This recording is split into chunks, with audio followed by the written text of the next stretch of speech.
Okay, good evening, everyone. This is my name is Prachi, and today we have Ashish and Gowthaman here. We will be discussing about is AI making us smarter or dumber? What do you have to say about it?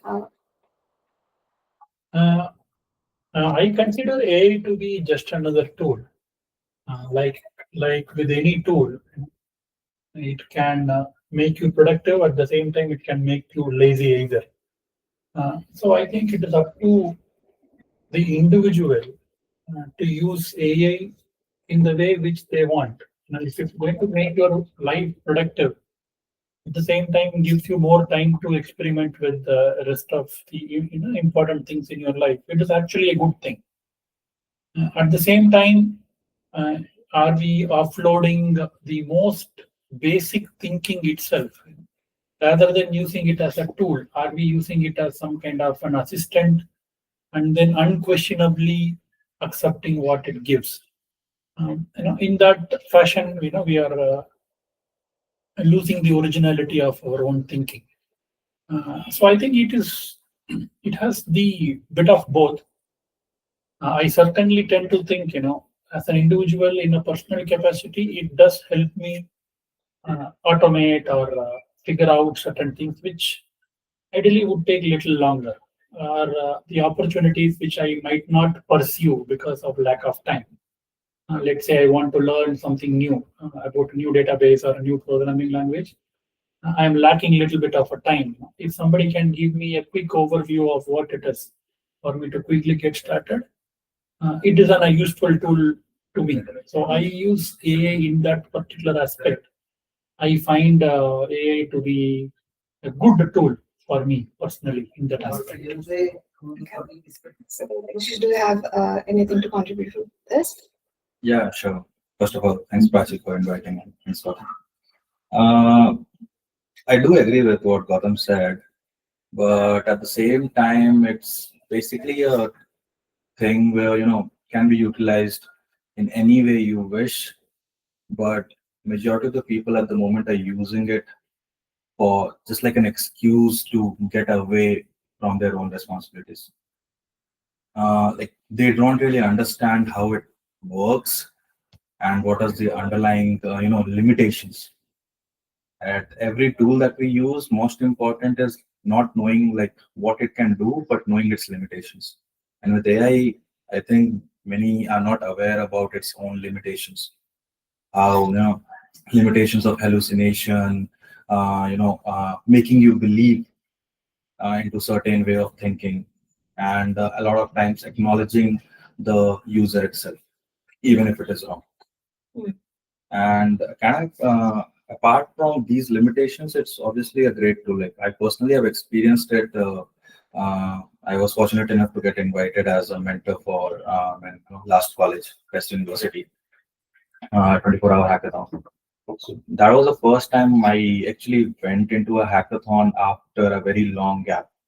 And before this, I was before like my last hackathon, like before the last best one. It was before the ChatGPT era. And the transition that I saw in this new hackathon with the young minds in the college was crazy. There wasn't even a single project which wasn't trying to integrate AI in some or the other way. At some point, it felt it was totally unnecessary. There were very simple solutions which did not need, but they still went ahead and wanted to integrate it in some or the other way. And meanwhile, there was also a team who was all female team, and they did not even know, I would say, the basic tags of HTML, but still ended up creating a pooling app somewhat similar to like Uber, where you can pool, you can make requests, you can pool your colleagues and students in the same college from point A to point B, and all with the help of AI. I told them how they already. I saw when I went to mentor them, I saw that they had ChatGPT, not ChatGPT, GitHub Copilot already integrated in their ID with their student account. And look, you have an idea. They said yes.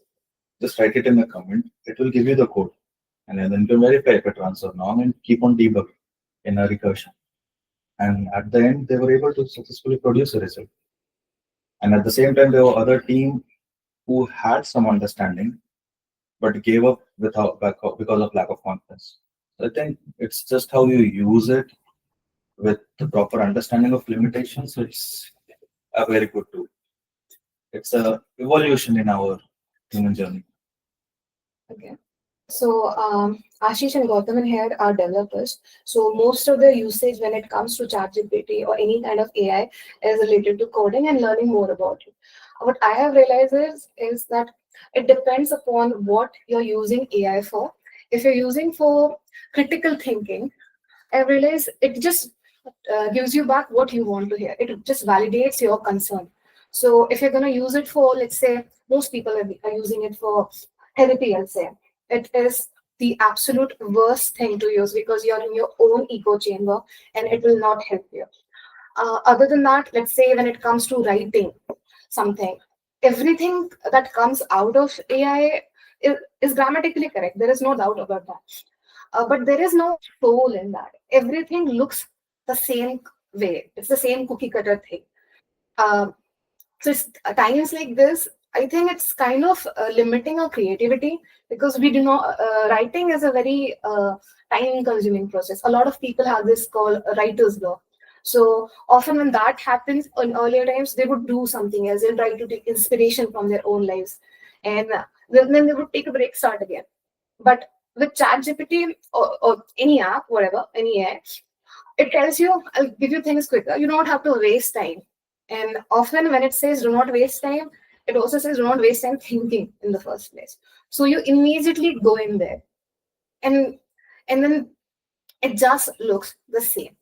And eventually, if you do not have access to ChatGPT, your writer's block is gonna keep getting longer and longer. And now, like you said, now like Ashish said, that when it comes to writing code and all, you can learn from it. And even Gautam said that when it comes to new things, he learns. He cannot give time to it, so he starts from there, and then it helps. Again, both of you have more experience in your field, so you know if whatever the AI is giving you, if it's correct or not, and you can easily understand where it's lacking. So you can change your sources. But when it comes to people who do not have idea about all this, they might not even know what they don't know. And whatever chat gives, whatever ChatGPT gives or Claude gives, they think, okay, there must be some reason why it's happening. And even if they don't understand, they assume that as their base truth, and then they build up their knowledge on top of it. And often when the base is wrong, the entire block falls. Their thinking, critical thinking, their way of writing code falls. There are many people who have, there's this term called vibe coding, right? A lot of people who attempt vibe coding do not know coding in the first place. And these are the people who love using AI for creating content. It makes them feel useful because they know without it, they wouldn't have created it. But for us developers, directly going to any AI makes, I have realized it has made the code base way more difficult to understand, way more difficult to debug. Just because something is complex doesn't mean it's good. Often when it comes to bigger features, we think, okay, the code for this cannot be this simple for me to understand. But often it is, because when you start and when you do not understand, you break it down into smaller tasks and you start from there. What makes sense to you? And then you keep on building from there. It works, it's fine. So I guess that's how for developers, they need to understand that they cannot let um, AI to drive their work. It should be them driving it. But again, just like any other user, we often feel like, why should we waste time in thinking?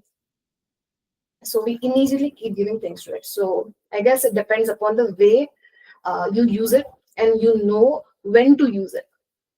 At the end of the day, it's a tool, and a tool is as good as the tool's user. Yeah. Uh, so Masoom has joined us. Masoom, do you have anything to contribute to this? Uh, yeah, actually, it depends on how the user uses it, as Ashish Gautam has said it. And there are different kinds of prompting techniques, and if you utilize it correctly, if you know how to prompt, You use GPT or whichever AI tool it is as an extension of your brain. So as you mentioned, GPT or whatever, it agrees with whatever we say. So if you go into a complex prompting, we can instruct it to stop like agreeing with it and instead be harsh on our beliefs. The same goes for writing as well. Like I use meta prompting where I ask GPT to make clarify things for me. Where every prompt of mine includes this sentence that ask me questions until you have clarity about 80 to 90%, and that prompting technique gives me clarity as well. So I guess for me, I use GPT differently than the most of the people, and I use it as an extension. I think there are ways you can teach people how to use it more efficiently. Yeah, that's it. Okay. Thank you for your inputs. I think critical thinking, the fundamental human capability, critical thinking. A person who has the ability to have a critical thought, a person who can. What do we mean by critical thought? When we are given a situation, a solution, an answer, or any kind of opportunity, instead of accepting it as is, we do have to question it. We do have to question it, see through it to understand it. I think a person who has that would inevitably will not fall trap to this AI tools hype or AI tools output. But the thing is, even the critical thinking itself is a skill. It needs to be developed from a very young age. And even a person who has critical thinking ability in a certain area of life might not be able to apply it in another different area of life. Let's take, for an example, a doctor who is an exceptional doctor who can diagnose you by just saying certain things. He might diagnose you what is that you are suffering with. But the same doctor would be a completely clueless person if something goes wrong with his computer. So irrespective of how good you are with critical thinking, you are still handicapped, regard to the field in which you are dealing with. My contention here is, yes, it is a tool, it is a good tool, but just like any other opportunity in life, if you are a person who can see through it, understand it, and make it work for you, then you come out as a winner in that transaction. But if you are a person who are not a critical thinker, or you do not have the capability, or you do not understand that situation or the domain, then you might end up accepting what the GPT says, because obviously you do not have an awareness about it. If I go to GPT and ask about some dietary question and it gives me something, my understanding of dietary things are anyways less. So whatever it says, I might tend to agree to it. But when it comes to development, I might not tend to agree to what it says. So I think not just a blanketed classification of whether AI makes you productive or not productive. I think even for a person, it might make you productive in certain aspects of it, but for the same person, for another aspect of it, it might turn out to be an okay solution. But for the same person, it might turn out to be a worse solution for certain problems, what the person face. I think, yeah, fundamentally understanding the limitations, what it is capable of, and how much of a trust, I'll start with a slight, lesser level of trust on the answer it gives, would be a good way to start. But for most people who are chasing deadlines, who are under pressure from their manager, or who are completely desperate for some solution, for their problem, I think we should cut some slack. People, if they overwhelmingly adopt ChatGPT, people ask mental health problems. When we brought it out, let's ask a different question. ChatGPT is essentially free, but to find a qualified mental health professional, to book a slot, find a professional. Can you afford the professional? And do you have the time and energy to make? I think that is a luxury. That is a privilege most people do not have. So for them, I need something that will keep me going. If ChatGPT gives, it gives. So yeah, I think we should not have a blanketed conclusion towards whether it is good or bad. Yes, it's a wide spectrum, both from the extreme good to the extreme bad. So it's up to the individual to stand at a point, and it is up to the individual to educate their friends and family also to understand. I think when we started out, internet was inherently a good thing. For a 40-year-old person, 20 years ago, internet was a beautiful thing. Internet was inherently a good thing. So any time our parents had a question, we immediately told the answer. It will be internet. Let me find out on internet. But fast forward 20 years now, the first thing I tell my parents is, do not trust what the internet tells you. Yeah. The first thing we tell is, we saw on internet. No, do not trust what the internet tells you. But 20 years ago, it was like we trusted the internet. So I think we are at a stage of AI where we are debating the benefits, and the trust and mistrust over there. It would take some time to find an equilibrium where we know what to trust and we know what not to trust. I mean, the way I know that AI is inevitable. It's everywhere. We have to use it. But the thing is, other way I see it, in a very simpler analogy, I kind of think of it as a calculator. When you're a child, you're taught how to count properly, be it with your hands or be it directly writing it out. You're not never given calculators. You're told that you'll never use it in your exams. But then as you grow, and during my masters, I did it in mathematics. There were complex calculations, and we had to have that calculator. But if you do not learn the basics, you cannot use what gives you the advanced thing. If you directly start with that, you'll never learn the basic. And that is what's happening, I believe, with current generation. Like I said, the three of us here, we already know what we want. So ChatGPT helps us this way. But for children using it, their first access to the internet has become AI. And that is the problem. So should AI be available to all? Yes. But I do think that there should be some restriction, at least when it comes to your age. I mean, obviously we can't stop it. It has to be their parents' responsibility. But that is very important. Otherwise, we'll be raising a generation that does not know how to think for itself. And that is the dangerous thing that can happen to a generation. I think this is a fear, what you said. It manifests, it changes every generation to generation. When we were young, the biggest bogeyman was television. You let children watch TV, he'll become stupid. So there was a huge thing about limiting TV watching time. You let children watch cartoon, his mind will not grow.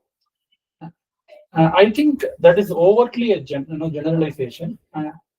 Yes, some kind of limitation, but mostly the limitation I would say is more to encourage children or young people to explore different aspects of it rather than saying, okay, no to TV.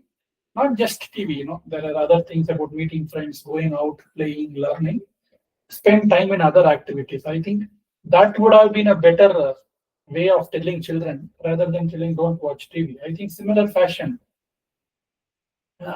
Two things to it. One, a blanket thing is not a right way of telling you that. And two things children do. I don't think your human mind is that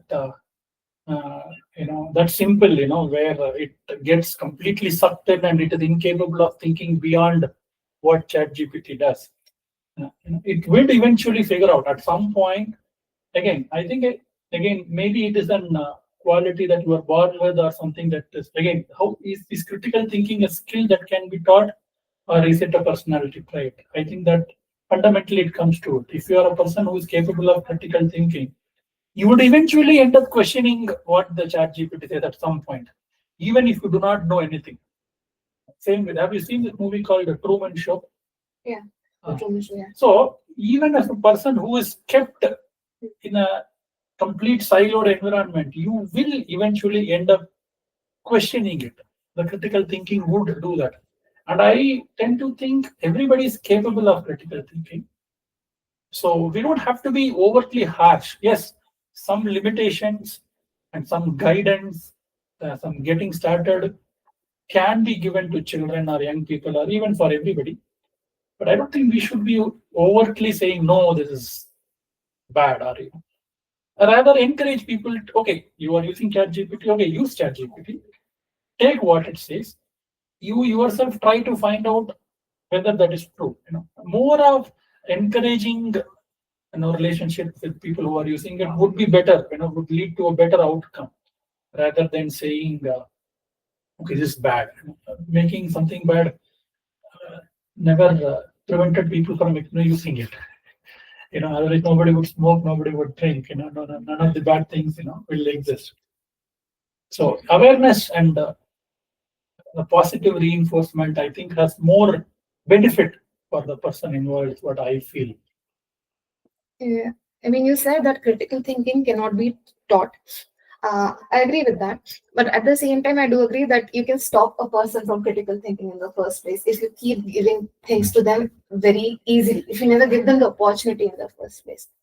And also the example that you gave about Truman Show, where he eventually figures out that he's been living inside a bubble, that everything around him is fake. The problem is, it took him like 30 years to figure it out. Can we really afford that much time to this generation? So obviously, and whenever when we say these things to kid, that don't do this, that's the first thing they are gonna do. That is obvious. So saying directly, do not do this, no. But telling them how to use it properly and telling them to be better before you use it. Like this is a pre-requirement before you use this. That is something that needs to be done. So without that, we are at a loss. That's what I think. Critical thinking, as Gautam said, that it's a personality trait. With that, I feel it's somewhere a mixture of both. It has a structure. When you assess people with critical thinking, they all have somewhat the same basic structure, and then they evolve in their own patterns. I think you can always teach the basics. Like for me, critical thinking is your ability to ask questions in the very basic form. If I say you something, do you believe it? Will you question why is it that? What is it? How is it? If And I think all critical thinkers have the same strength, the ability to question. And with any LLMs or AI, I believe the first way is to you to be critical thinker. If nothing, just re-ask the same question. And majority of the LLMs, you will see that they start correcting themselves. Just one question and they start correcting themselves. And second is you can always ask for sources.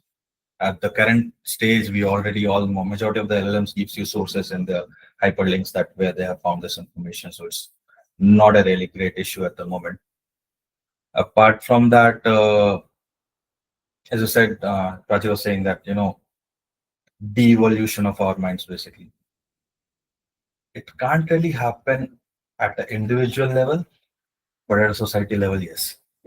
If everyone uses the same tool, which unfortunately is becoming a reality at the moment, can eventually lead to that very singularity possibility that everyone is eventually thinking at the same level.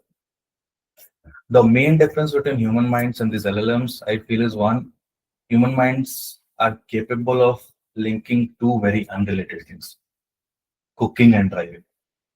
But LLMs will only relate driving a car to riding a bike. And in my experience to LLMs, I feel like what you said, a doctor cannot really critical think a development problem. I may not agree with that. In his profession, whatever his analogy is, this is the best thing I feel like LLM is. You can form your questions around your own profession, around your own strengths, and ask in relative to this, how is this correct or what relates, and why is what you're saying is correct. And apparently, because large language models are such trained on such huge data sets, and as you said, internet from being a very trustworthy to being something you cannot. Because of such variety of data, it has the very beautiful ability to put your demands into an analogy to explain you whatever you want. The limitation of a single mind, where you are limited to your own experience, LLM crosses that barrier very beautifully, with where it intertwines the thinking, the thoughts, the rights of millions and millions of people on the internet. So that is one barrier which the LLMs and the AIs have beautifully crossed, and we should utilize it. So irrespective of what your profession is, use your strength to strengthen your weaknesses. I think that's a wonderful thing that we could utilize. And to use LLM, always ask for sources, and have a ground truth. They will hallucinate no matter what. Even if you have a question, at least have the slightest of the ground truth. If you're asking about law, maybe use another website to just cross-validate it. Asking a development problem, go ahead, open the documentation to make sure, or ask the ChatGPT itself to give me the documentation link where I can verify you. So have one ground truth, re-ask the question. I mean, basically ask questions why it is and why is it correct, or why should I do that, and sources. But I think these three things, and you are good to go on your journey of LLM. Okay, well said. Like you said, we can ask ChatGPT or whatever AI you're using for the sources where it's coming from. Often I've seen that it even hallucinates the sources. I've clicked on the links and the link is broken. Yeah, so then you know it's broken. Then Yeah, you don't that's wrong. trust it. That's wrong. Yeah. You can tell him that you are wrong. But again, sometimes you might get lazy and you're like, okay, it gave me 10 sources, has to be good. You might not even go in. You have to do your job. Yeah, I know, you have to. I'm talking about lazy people here. So what I think we need is AI literacy. It needs to be taught at school level what AI is, how to use it. But before that, you need to make these people self-sufficient without AI first. Then only you tell them about AI. With that, I have this thing. Are you self-sufficient creating a fire right now, right here, without any tools? We build abstraction. See, we as human beings, over our existence, We build abstraction. we have built abstractions. Okay. And one of the greatest motivator for doing that abstraction is inherently we want to relax, chill out. No human being wants to go wash 100 clothes every day. That is why emissions came into picture. See, this AI did not come out of thin air, right? It came out of a greatest desire, or rather, an evolution of the human being's greatest desire for somebody else to do the work. And the people went and enslaved countries, enslaved continents, invented machines. All those things are born out of the human being's greatest desire to do nothing. So I think, so AI, irrespective of whatever it is an outcome, or one of the outcome of human beings' greatest desire. When we write code to automate something, again, it is the greatest desire to not do much work. I think in that aspect, this AI, if not 2023, 2033, or 2053, it's just a matter of time. It is just a matter of time, human beings, when they finished automating their physical labor, they would eventually end up automating their mental labor as well. I think that is what we have come to. And maybe at that time, that generation's question will you should at least know how to ask questions. So I think it is an inevitable outcome of the human being's journey, the existence itself. Right from building abstraction, making missions to reduce work. I think now most people who can afford the slightest possible machinery, people do buy a washing machine or a grinder or those things. Okay, it's so that way AI is inevitable in whatever form it may be.